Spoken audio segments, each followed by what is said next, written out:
So another day, another P. Diddy nugget video, and it looks like it just gets worse to worse because this man is going broke and broke fast. Hey guys, it's Murad Morali. Hopefully you guys are all doing well today. Back at again with another video. If you have not subscribed, guys, click that button for daily and consistent content. Subscribe to the channel and let's get straight into this video. I would appreciate it. It's one click, comment down below, thumbs up on the video. Now, we all know that, it's not been good news for P. Diddy in the last week and a half. I don't need to go over it. We already know what it is.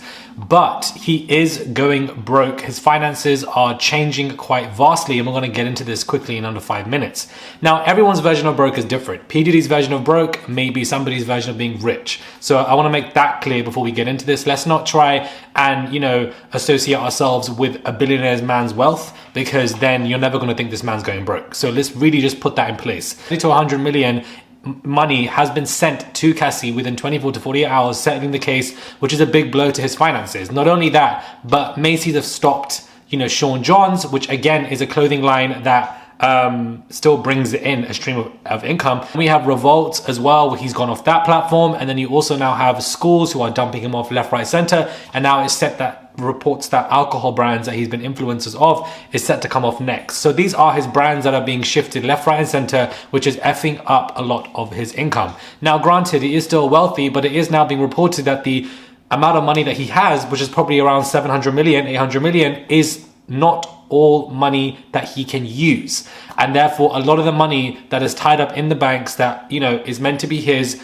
is actually something that he can't use, and he can't maneuver a lot of that money. Now, he still has a lot of homes, still has a lot of cars. He's not going to go broke on the pavement, on the sidewalk, or as Americans say, but on the pavement, asking for money. I'm not saying that. What I'm saying is that after spending 30 to 100 million and losing a loads of brand sponsorships, it's now been reported that a lot of the money that he has, assets that he has, he actually can't use. He actually can't move. He actually can't, withdraw and use in that way. So that is a huge disadvantage to P. Diddy. Somebody who's a billionaire, he was at a point of, I don't know if this even happened, but trying to buy the Panthers and, going back and forth and discussing ownership, to now in a place where, he is unable to move a lot of his assets and money. A lot of the money also is not, his net worth isn't entirely liquid. So it's not like a billion is sitting in the bank. There's a lot in properties and stuff like that as well. So it isn't looking good for him, for the fact that he can't move a large amount of his money and assets. And I think that, which is being reported now, is a cause of concern, because once they decide to freeze assets,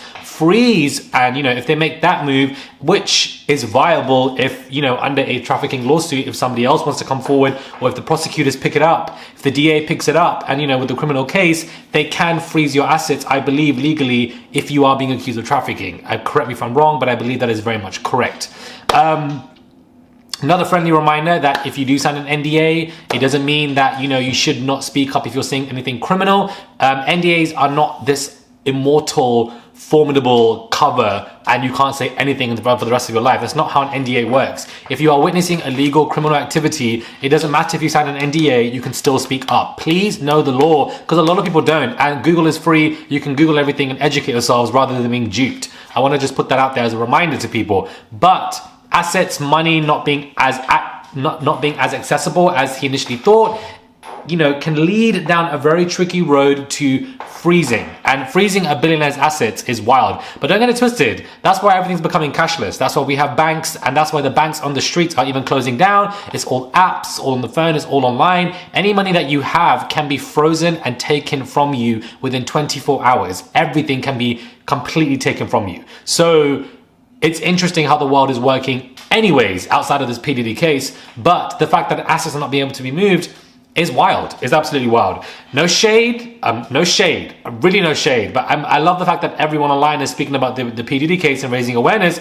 but I don't understand why I'm seeing people discussing it for 20 to 30 minutes. I don't get it. Each topic is very quick, and the successive updates, I'm just saying 30-minute videos, chat. I don't understand. Like, I can't talk for that long. It's just, we've all got busy days. I gotta let you know what's going on with the 5 minutes, and then I'll see you again for another 5 minutes. That's just how it is. So I'm just honestly confused as to how people are doing that. I don't really watch many other YouTubers or anything like that, but I just don't get it. So it's just very interesting. Anyways, subscribe to the channel, click that button for quick daily and consistent updates. Inject it, send a super thing to the $ there, comment down below, thumbs up, I would appreciate it, and I'll catch you guys soon for another successive update.